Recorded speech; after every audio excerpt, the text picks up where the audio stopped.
Greetings, I'm Tammy Denise. Welcome to Conversations at Noon on the Connecticut Freedom Trail.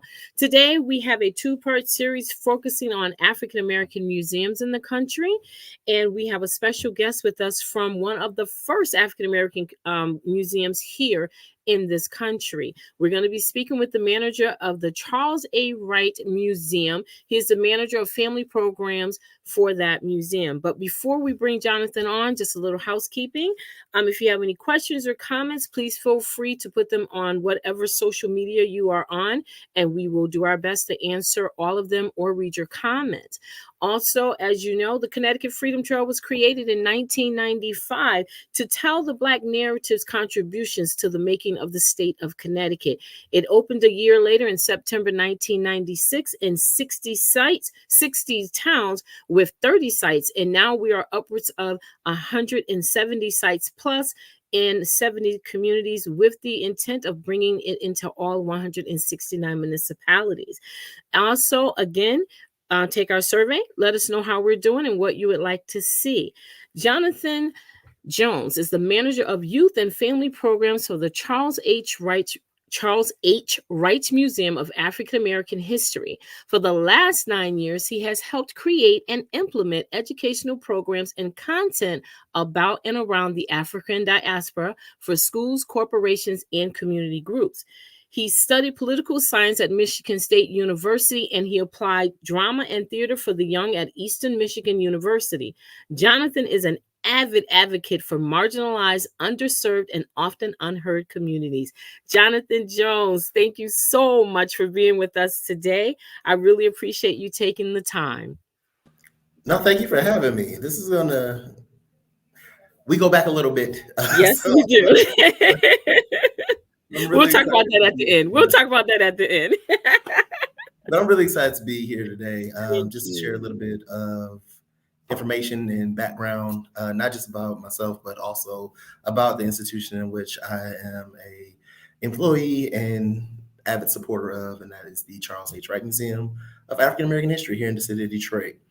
What I'm going to do for anybody that has not had the opportunity to actually visit the Wright, I'm going to share with you some imagery as we go through our little talk today, just to give you some context behind some of the things I'm going to be speaking on today. I thought that it would probably just be best to just share some background. Let's talk a little bit about Dr. Wright himself, talk a little bit about how the institution came about, and we'll talk a little bit about what we're doing these days. And so with that, here we go. Hopefully everybody can see that okay. And let's start from, as my slides say, the beginning. So we're going to talk about the Charles H. Wright Museum of African American History. Now, this museum was founded by Dr. Charles H. Wright in 1965. Now, an interesting thing about Dr. Wright is that Dr. Wright was actually not a doctor of history. Dr. Wright was actually a doctor of obstetrics and gynecology. See, Dr. Wright, he was born in Dothan, Alabama, where he got himself educated and things of that nature. But then he attended medical school at Mara College Medical School in Tennessee before moving on to do his residency at the Harlem Hospital in Harlem, New York. Now, after he obtained his full medical license, he actually moved to Detroit, and he started at what is now Hutzel Hospital. It was the women's hospital at the time, but he then started at Hutzel Hospital before going back to complete his specialization in obstetrics and gynecology. Then, after meeting his wife in New York, he moved back to Detroit, where he opened his own medical practice. It's really interesting to me that Dr. Wright was such a profound staple in the community. He's actually credited to deliver over 7,000 babies during his career. A lot of those individuals that were delivered by Dr. Wright are still not only in the city, but some of them actually work here at the Wright Museum on staff or in the volunteering positions. And it's really exciting that legacy just kind of perpetuates on. So that's really, really cool to me. One of the things that Dr. Wright was very, very prolific about, though, was understanding community. And so he would do his travels, and he did his medical lectures and his outreach work. And so in one of those travels, he actually visited Copenhagen, Denmark. And while he was there, he visited the War Museum in Copenhagen. And what fascinated him about that museum was, as they told the story of their participation in those wars, they were telling that situation from their own perspective. And he wanted to do something like that here in the city of Detroit. He wanted to have the ability to tell our story our way. Instead of always being fed whatever people want to tell us, I want to tell our story our way. And so, as you can see on the screen, there's a little quote from Dr. Wright where he said, "I was committed to what I defined as one of the most important tasks in our times." And so what that meant for him, he opened his medical practice, his private medical practice, in a row house, a 2-story house with a basement level as well. And in that office, he decided to start putting the artifacts that he had been collecting in his travels in that basement. And as he would see his patients, he would actually put, after he finished seeing them, he would invite them down to see some of the artifacts and talk about where they came from, places like Ghana or Nigeria or South Africa. Any place where he found throughout the diaspora, he would put those things into his basement of his medical office and then invite his patients and anybody else that wanted to come down and check that out. As people continued to visit, it continued to expand because people started adding in artifacts to that display, to the point where it outgrew that basement. And at that point, he decided to actually move his medical practice out of the building. And that was in 1965. He decided, I would like to actually create a space that was dedicated to sharing this history and this culture. And so it took about a year to get that incorporated with a lot of support from individuals within the city.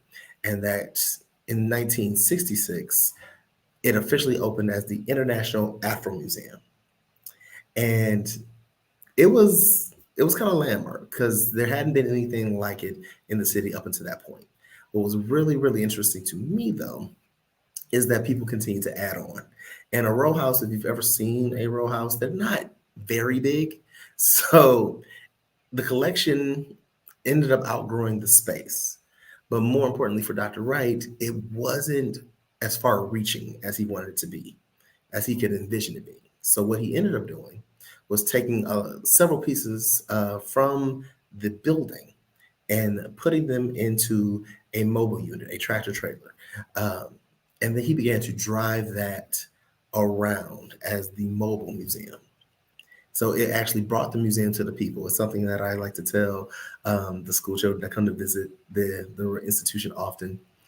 So they'll get on their buses, they'll be riding for anywhere from 5 to 50 minutes to get here.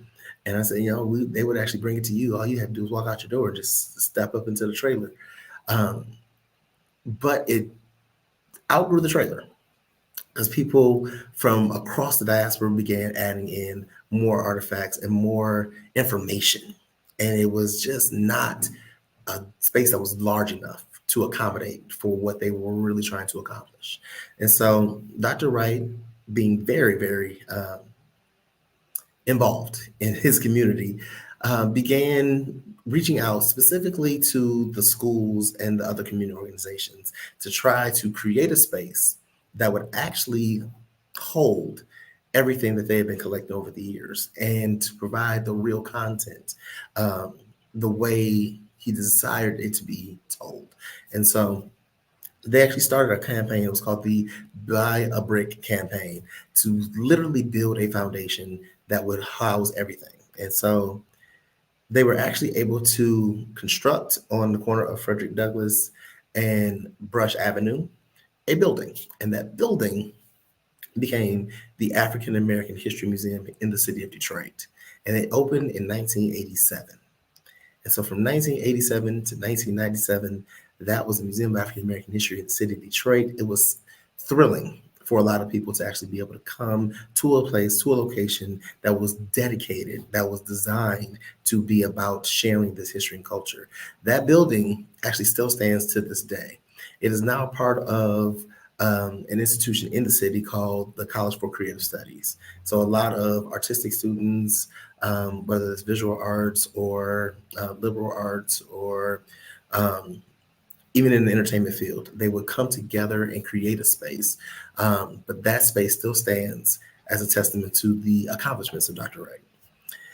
In addition, though, almost immediately after they broke ground and opened the building in 1987, our mayor of the time, his name was Coleman Alexander Young. And Coleman Alexander Young was actually the very first African-American mayor of the city of Detroit.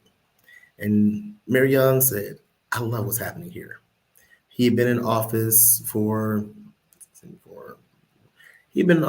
about about 14 years. He'd been in office. He had been elected, reelected, reelected. He is actually the longest sitting mayor of Detroit. He served for 20 years. He had been in office for about 14 years and said, we need something bigger, better. Not necessarily better, but grander. Something that would actually serve as a beacon of hope for the entire city of Detroit. And so in collaboration with Dr. Wright, they broke ground for another edifice just a couple streets over, all on Warren Avenue. And that edifice actually opened in 1997. And that is where we are currently housed today. That building, this building, is actually 125,000 square feet. It houses, at this moment, 6 different exhibition spaces. It has 35,000 artifacts as a part of its collection that are housed on site. Not to mention the plethora of things that are actually housed in storage units across the city. But when the building itself opened, this actually became the absolute largest museum dedicated to African and African American history in the world. And that title was held by us for up to almost 20 years, until say about 2016. And that's when the National Museum in DC actually opened its doors.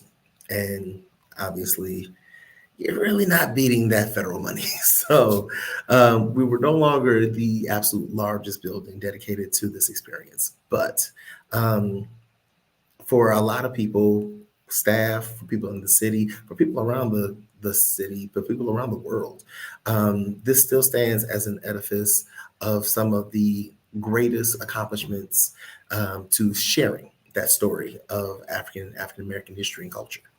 And we do that in a lot of unique ways, but prominently because we are an institution of learning, we do that through our exhibitions. And our main exhibition is called And Still We Rise. And Still We Rise is a 22,000 square foot exhibition space.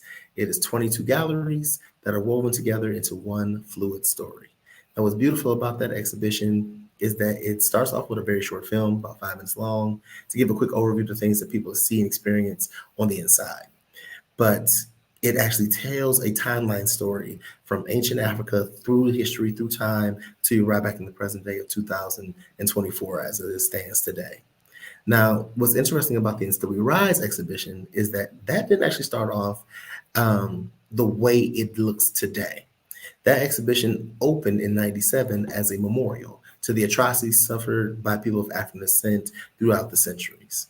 And so what we had in that exhibition was the bottom of a slave ship that was life-size, that you could actually walk through, and then people could actually see the figures. They could experience what it might have felt like to be in the bottom of one of those slave ships when you were in transit during that transatlantic slave trade, during that Middle Passage. And then there were come upon images of people being attacked by dogs, being sprayed by fire hoses, being hanged from trees, being burned, um, to really emphasize the struggles that have happened over the years. The issue that we started finding is that people walked away only knowing that aspect of the story. And what we know is that the story of people of African descent is far grander than just our traumas. And so what happened is that a lot of the staff got together and wanted to create a more extensive telling of what it meant to be a person of African descent throughout the ages. And so, And Still We Rise, as it looks today, was constructed back in 2004. And so what we'll have is imagery of what the continent of Africa looks like. We have a mix of written content, of video content, and of real artifacts that are encased, as well as reproductions of what life looked like in these time periods, in these areas.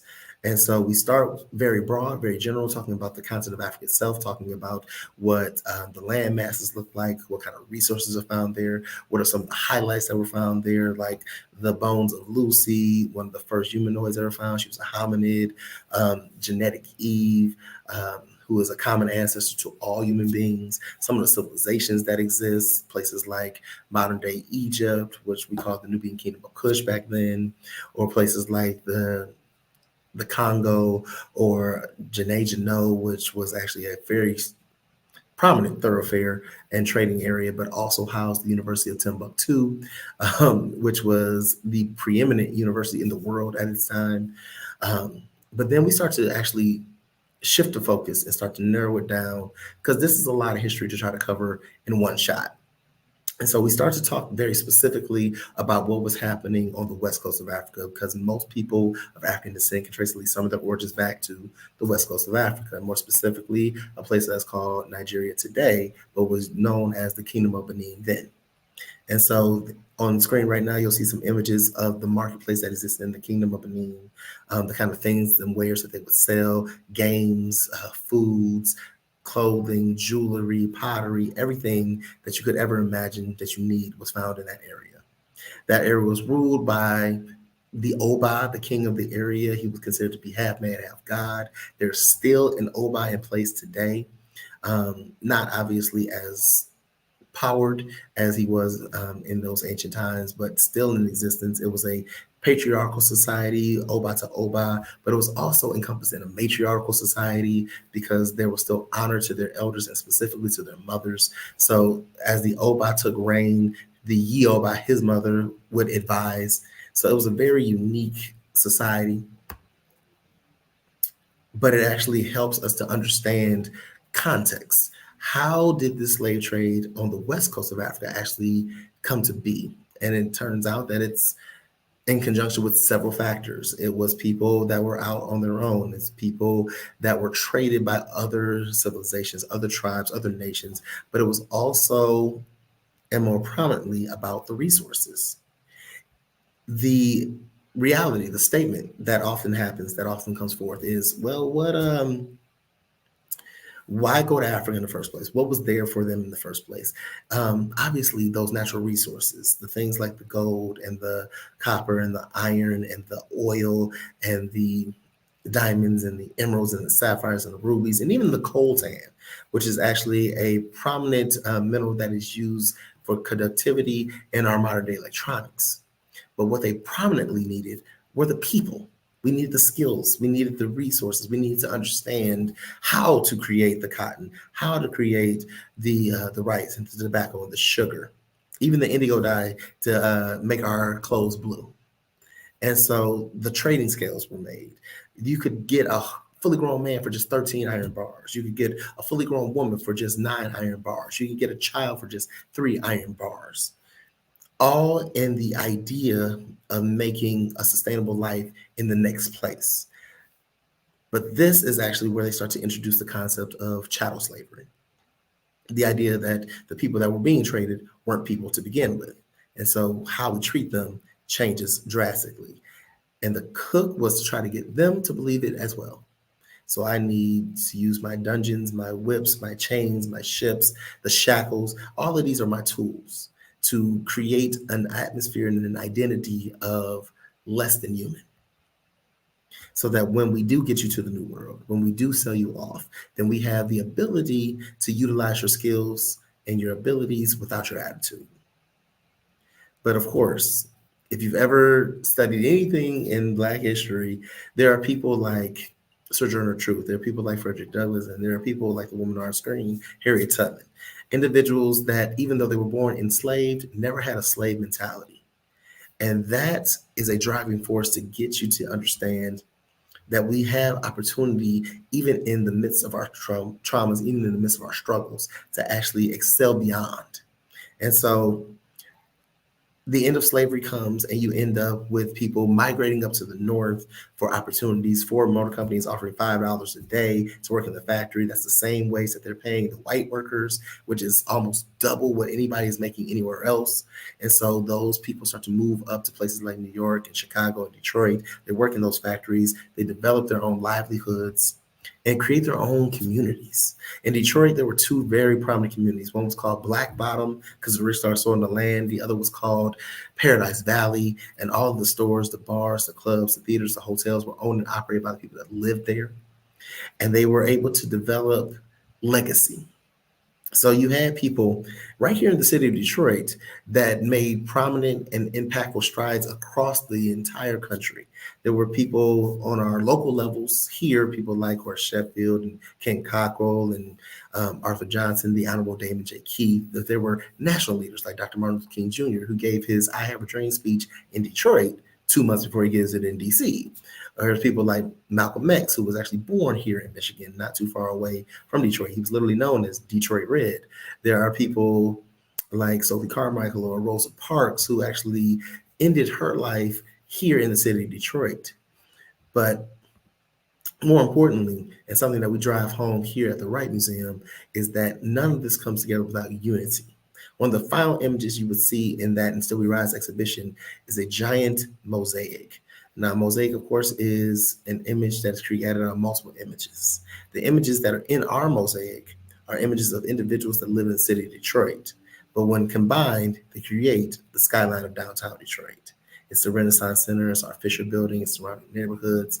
But the reality is, even though there's over 5,000 pictures compositing that image, without all of them, we don't get to see the entire image. And that's how it works. It requires us to unify. It requires us to come together, to work, to exist, to thrive as one. Because the truth is, one of the biggest points that Dr. Wright always drove home is that we look to our past to understand our present, but we don't look to our past to determine our future. It only tells us how we got here. What we do next is up to us. But if we don't know what happened, we can't truly function where we are. And if we can't function where we are, we can't excel to where we need to go. Know the pitfalls so that you can avoid them, and know the benefits so we can build on them.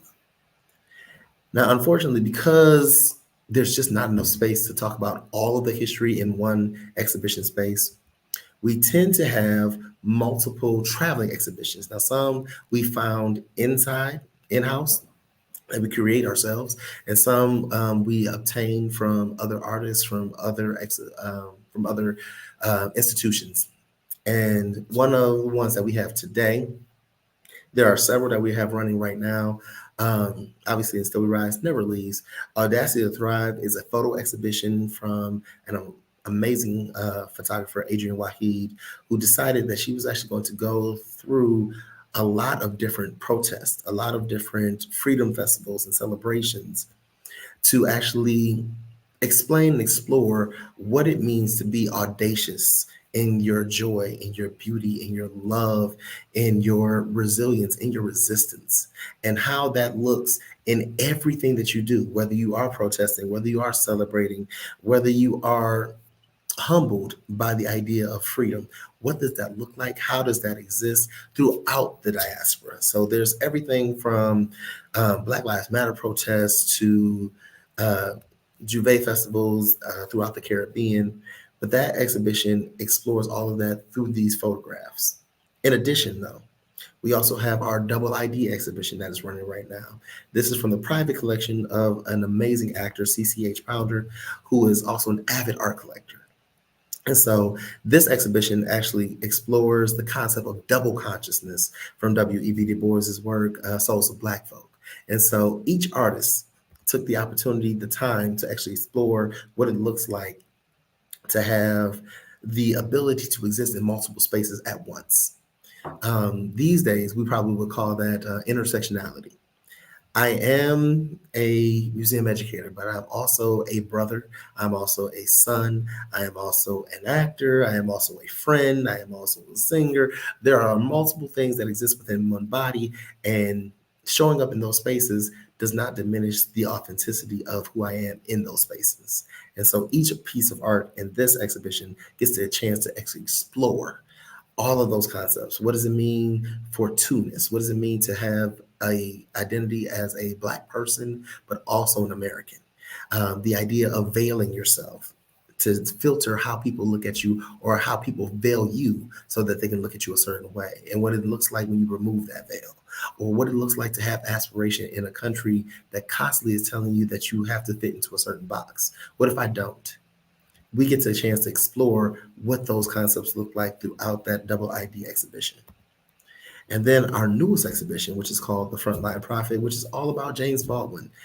This amazing locally based artist, her name is Sabrina Nelson, actually took 91 days to composite imagery of James Baldwin from her actual studies and memory, and to look at different facets of what his life was like, who he was in different places in his world, his connections to other people, people like Martin Luther King Jr., like Malcolm X, like Medgar Evers, and how close he was with these individuals and how that impacted his writings, his speakings, everything that he did, and how that life shaped what we see today.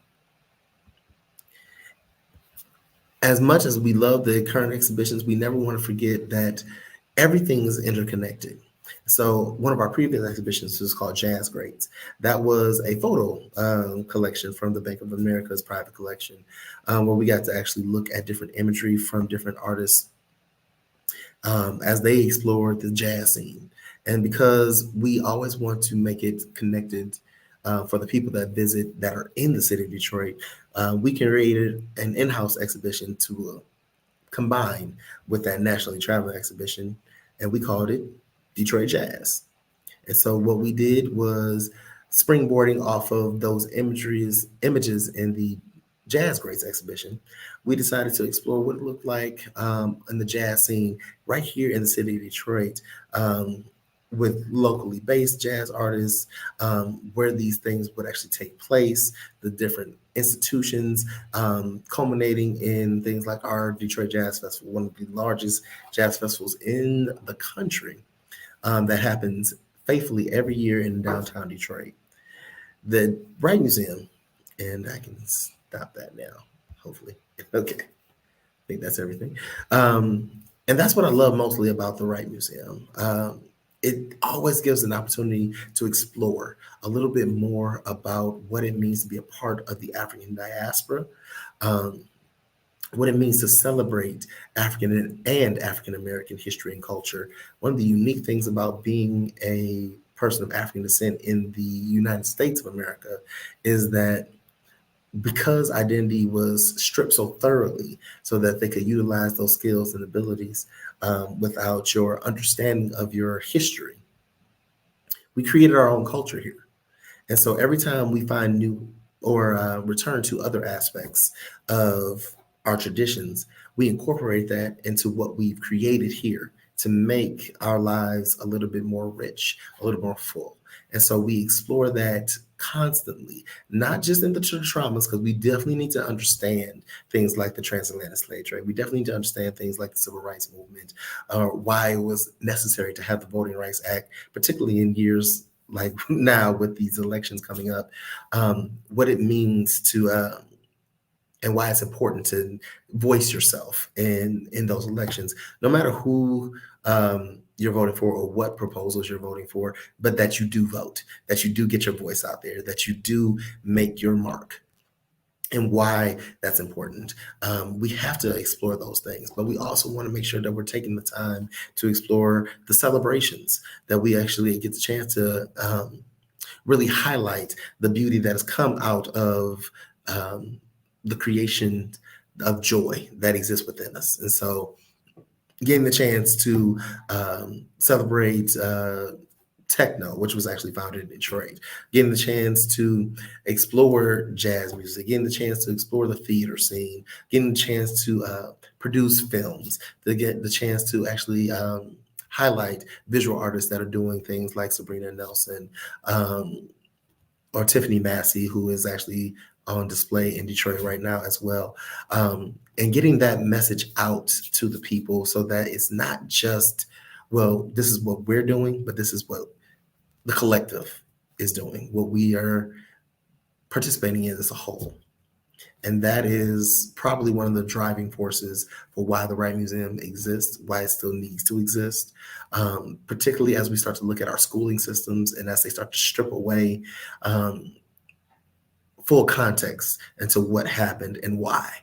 So there's I know there's a lot of conversation about critical race theory and how books are being banned, and the more that gets taken away from our schooling system, the more important it is for institutions like the Wright Museum, like the DeSable Museum, which is the first African American museum in the country in Chicago, or the Civil Rights Museum in Mississippi, or the African American Museum in Seattle, or the National Museum in DC, or the New International Museum that's in South Carolina, or any one of the other over 200 institutions that exist throughout the entirety of the diaspora that are giving more and more of this content. Because if we're not going to get it in school, we have to get it somewhere. And this is why it's so important to have even moments like we're having today, where we just get to have a chance to talk about these concepts, to get the chance to actually explore a little bit more about what's happening in our personal areas and what's happening around the entirety of the country, so that we have a better grasp on what it is that is required from us as individuals and how we can make that work as a collective. And so, with that, I will stop talking for a moment because I've been talking for a long time. And That's okay, Jonathan. I can listen to you talk. When we met back in 2018, when I visited the museum, what I loved about the museum is how it took it from the very beginning, took it through the transatlantic and brought it through. I love how the museum shows how the transatlantic slave trade or slavery itself interrupted our history. That is not our history. And that was the beauty of that. And I loved how it shows not just the trauma of it, because we can't get around that no matter how much we want to. We can't get around that. We have to talk about it. We have to understand it, because some of that still dictates behavior today. Would you agree?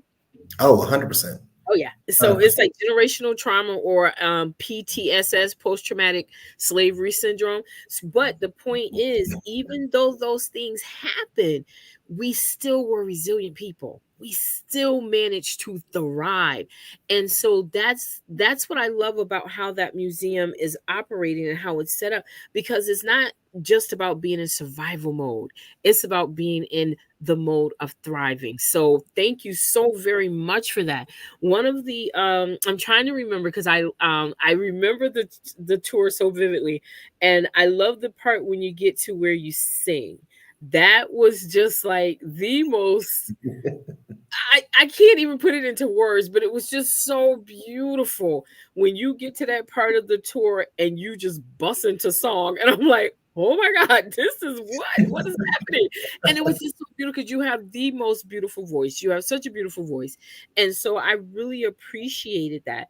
Now, let's see. One of the questions is, what is the biggest obstacle that you have as an educator in trying to teach our particular history? What is one of the biggest obstacles?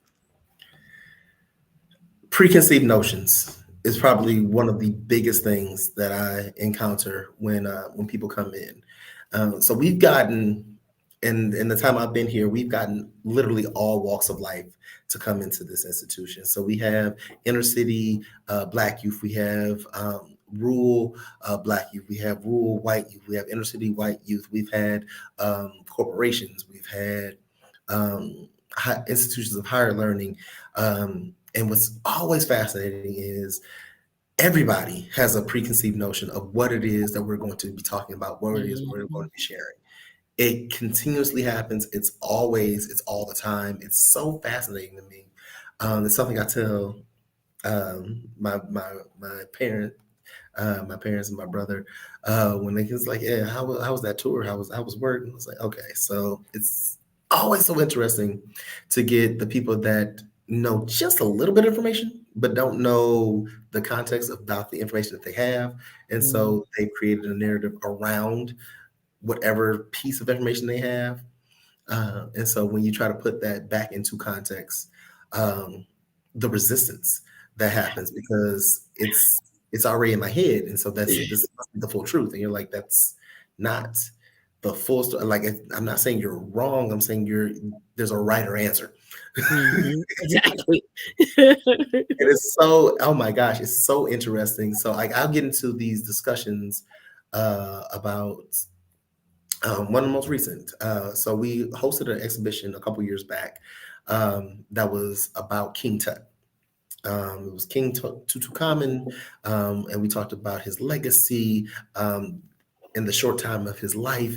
And so we actually had artifacts that were from the tomb that was discovered and unearthed. And so we had people coming in and was like, well, why are y'all talking about this?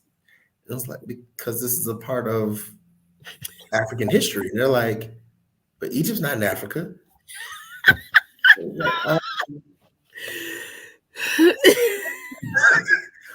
Of course it's in Africa. Where do you think it is?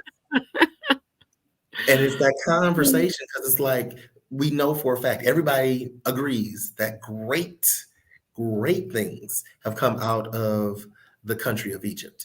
And historically, a lot of the things that we utilize today, things like surgery, astronomy, architecture, toothpaste, were created in that space. And so because it's undeniable that they were created in that space, it's been kind of projected that space is not a part of the same space Exactly. the rest of Africa. And so you're like, guys, it's not even like Madagascar where it's like an island where you could possibly say, no, this is a little part of the it's like saying, well, yes, I mean, California is great, but it's not really a part of the United States. And you're like, what? It's literally a part of you can't deny it. So it's always fascinating. Yeah. To hear those preconceived notions and navigate them, because if you come real hard at somebody like that, you're absolutely wrong, then they're no longer listening. Right. And so like let's start. Where'd you get this information? Let's just work through logically where we go from here. And so when we get that opportunity, we actually get more enlightenment. But that has always been probably the biggest hurdle that I've encountered here. Even when I was teaching, because I used to be a middle school teacher prior to working at the museum, that was always like, well, this is just what it is. Like, yes, we got to change it. Yeah, exactly. And see, that's like the worldwide view that our history is not important. And because of that worldwide view of thinking our history not important, you get that type of thinking.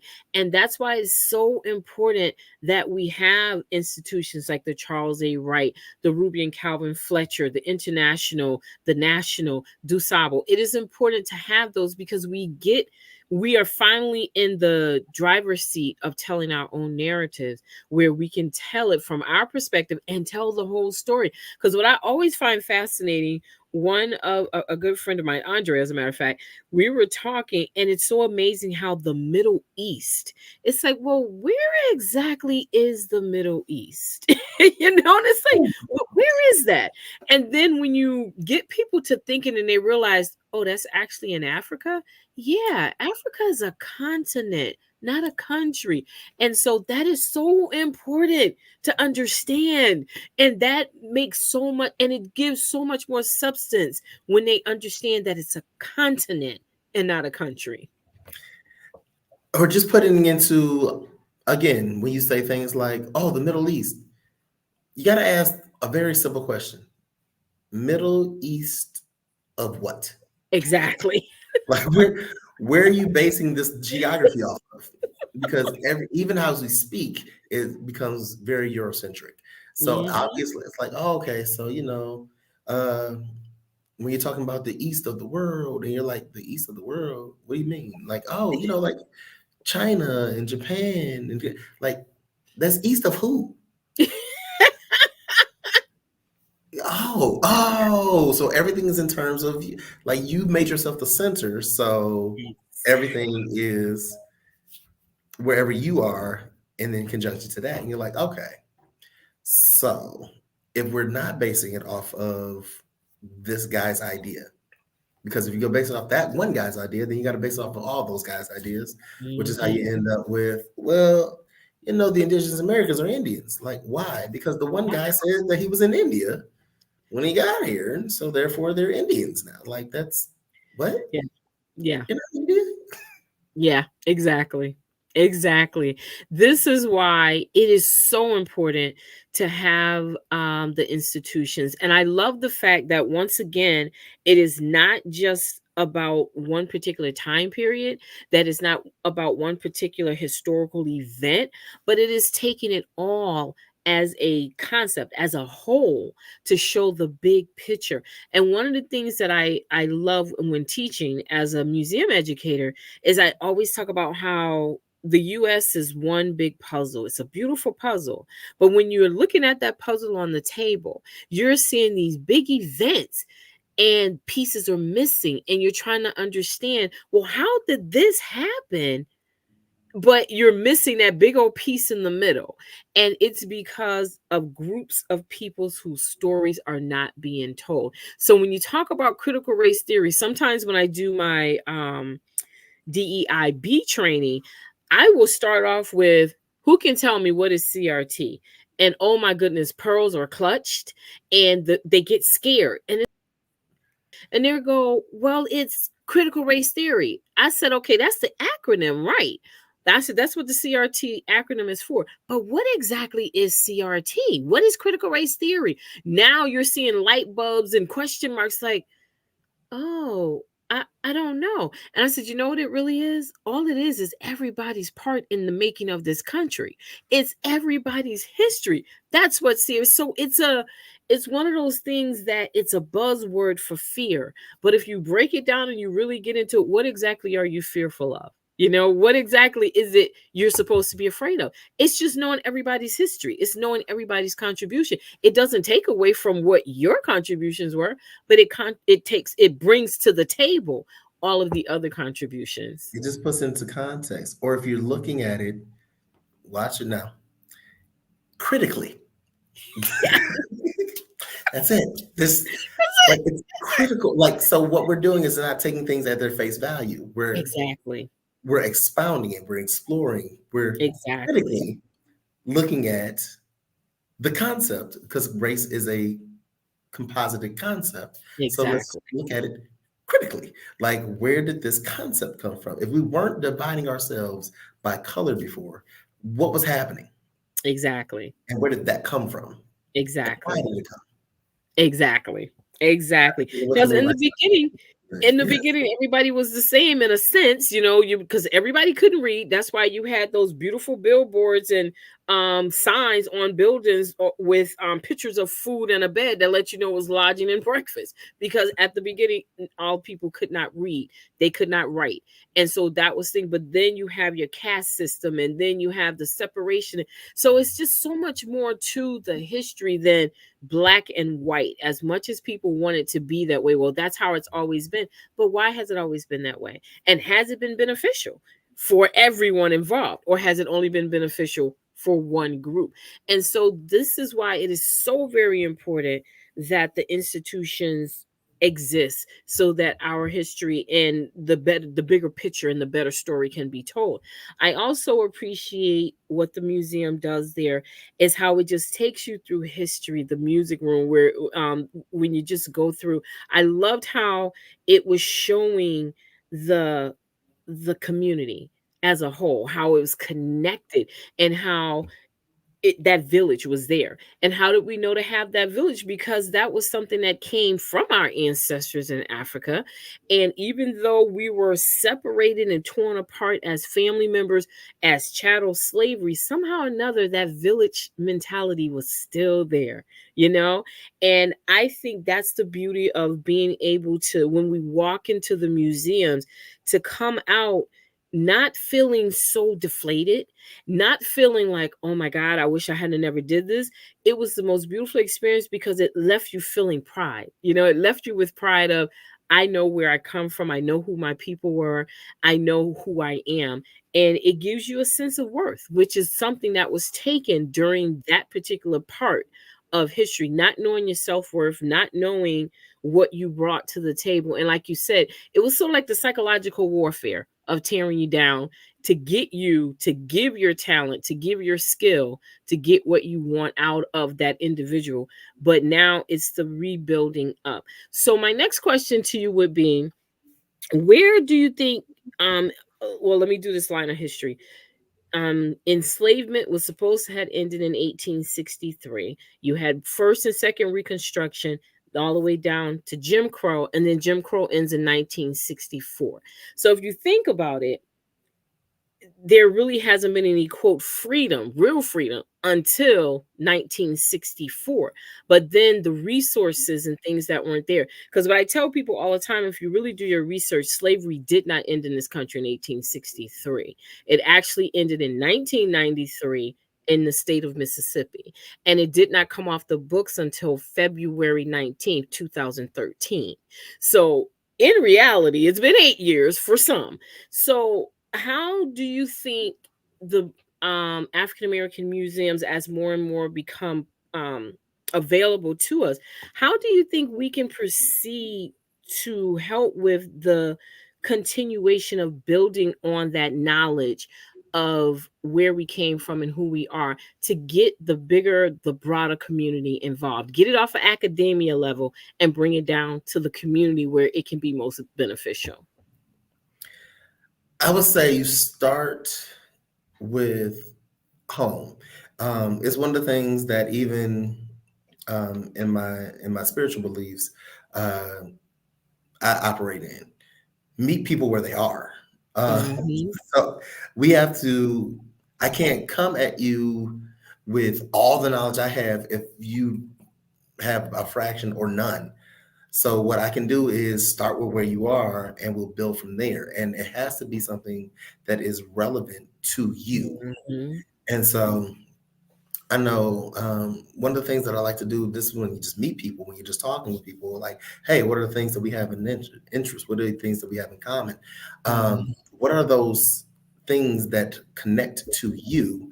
And I'll use those as my springboard to delve deeper into other conversations, other things. And so very specifically, I will use, because I love music, I love movies. So I'll start with, okay, so what's your favorite like who's your favorite artist? And he's like, oh man, I love Kendrick Lamar, I'm the oh no, you a young guy, I love Tupac. Or like, oh no man, no. It's gonna be Frankie Beverly, rest in peace. It's gonna be, so you look at whatever it is they're connected to and be like, all right, so who are some of Kendrick Lamar's influences? Tupac is one of his biggest influences. Who's Uh-huh. one of Tupac's biggest influences? Actually, Frankie Beverly, people that were writing to their community. Like, so, okay. And what else did you draw your inspiration from? What else did you draw your content from? I was like, oh, well, he was reading the works of James Baldwin. Like, well, who is James Baldwin? Oh, well, he was connected to, he was really good friends with Medgar Evers. Well, who was Medgar Evers? Well, he was one of the first civil rights leaders. He worked real closely with people like Malcolm X and Martin Luther King. Like, oh, okay. Oh, I've heard of them. Like, yes, all of this is actually connected to the thing that you care about. So start with the thing that they care about and build from there. Yeah. Put the context into it to make it relevant. Like, oh, now I care. Exactly. As far back as I'll use King Tutankhamun again. I'll use him as a great example because he died very young. He was only a ruler for 9 years. So you're like, okay, so he was he's an ancient pharaoh. Like, cool, but he was a kid. So he was running the country as a child. And you're like, what? Yeah. So that means that authority can exist even in your young age. What do you do? How do you operate? What is wisdom if you are the person now in charge? How do I operate wisdom? Oh, well, I get me some wise counsel. I get some people that I already know. Like, oh, so who are some wise counsel around you? Oh, I can use my parents, my teachers, okay, so your community. So you have to have community. And everywhere you look, it's a repeating cycle. I don't really thrive without my community. Exactly. So meet them in their community, connected to this community. This community is connected to this community. This is connected to, and it's all interconnected. Yeah. And that is a thing that I love most. Probably the thing I love the most about being a member, being a part of the Wright Museum. Our focus is intergenerational connection. Yes. Yeah, and it's important to do the intergenerational, and to give you a little snippet to think about. If you wanted to connect it to the kid and the spirituality aspect, think about King Josiah and add him in there. Add him in there. That's how you can get it in there. Jonathan, I know you are a busy man. I thank you so very much, sir, for taking the time to come and visit us across the country. I'm looking forward to someday getting back to Detroit to visit the Charles Wright Museum again. And I'm definitely planning to keep in touch because, like I said, we do have an African American museum here in Connecticut now, and we are it's part of the Connecticut Freedom Trail. And so one of the things I do as an outreach director is make those connections for the different public sites that we have. So I'm looking forward to somehow or another connecting the two. But this was a great pleasure to see you again and to talk with you. I like I said, back in 2018 when we met, Mariana, do we have that picture so we can, if you have it, when we met at right there. And I remember that day saying, I'm going to work with this man again and we're going to do something else together again. So I appreciate you, sir. I appreciate the hard work that you do. I love your dedication to your community. It is top notch. And I love the fact that you use your platform to benefit the community and others. Unlike some who use their platforms for selfish gain, that is not what you do. So I applaud you, sir. Give you your flowers. And I thank you so very much for joining us today on Connecticut Freedom Trail Conversations at Noon. Thank you. I'm so grateful that you had me on here. And I'm going to go ahead and publicly apologize for my delays and all that stuff. No. This was literally one of the best conversations I've had surrounding this kind of conversation in a while. And so I'm really grateful and appreciative to you, your team, Connecticut Freedom Trail. I got to get out there to Connecticut. Yes. I never thought I'd say those words, but I got to get out there. Yes, you do. Our trail covers the entire state. I know you probably heard about Boston. They're only 2.5. Ours is the 2.5 miles. Ours is the entire state. So you let me know when you come, and sir, we're going to plan a trip to get you to various parts of Connecticut so you can see what the New England is like, at least from the Connecticut standpoint. Oh, I got you. That's a requirement. Yeah. You know, you were the first call. All right. Thank you, sir. I appreciate you. Thank you, everyone, for joining us today again on Conversations at Noon on the Connecticut Freedom Trail. Again, take the survey. Let us know how we're doing. Let us know what you want to see, what topics you want to talk about. And again, join us next month, October 22nd, for the Ruth and Calvin Fletcher African American History Museum, part 2 of our African American History Museum celebration. We will have probably a recap or a rerun in November, or we will have a special guest. We're still working on that. And then we will have a recap of the year in December. So thank y'all so very much for your attention. And again, until the next time.